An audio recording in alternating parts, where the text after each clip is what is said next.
ایک مرتبہ جناب نبی اکرم صلی اللہ علیہ وسلم بہت ہی پریشانی کے عالم میں تشریف فرما تھے۔ اسی مقام پر تھوڑا اس طرف جام کھڑے ہیں یا پرلی طرف آپ تشریف فرما تھے، بہت غمگین تھے کیونکہ آپ طائف سے آئے تھے اور طائف والوں نے آپ کی بات ماننے سے انکار کر دیا تھا۔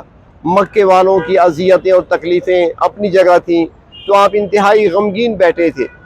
تو حضرت جبریل امین تشریف لائے اور آ کر عرض کرنے لگے، اے اللہ کے محبوب، آپ پریشان کیوں ہوتے ہیں؟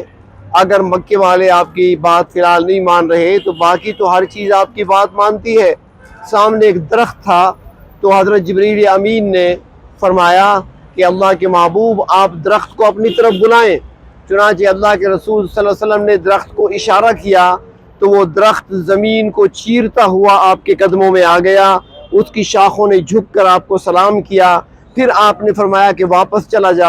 وہ درخت واپس چلا گیا۔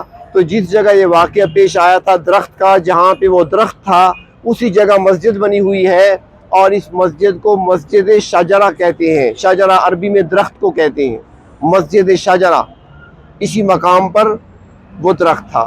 یہاں پر ایک اور نکتہ بھی سمجھ لیں کہ نبی کریم صلی اللہ علیہ وسلم کا معمول تھا، آپ مکہ مکرمہ میں دیکھیں یا مدینہ منورہ میں، آپ صلی اللہ علیہ وسلم کی اہم دعائیں جو ہیں اکثر وہ باہر ہوئی ہیں، آبادی سے باہر، یعنی اس وقت یہ سارا جنگل تھا تو جنگل میں جایا کرتے تھے۔ اس لیے ہمارے اکابرین کا معمول بھی رہا ہے کہ وہ جنگل کا عمل بھی کیا کرتے ہیں کہ آبادی سے باہر نکل جاؤ، جہاں پر کوئی سننے والا نہ ہو، اللہ سننے والے ہوں اور آپ سنانے والے ہوں۔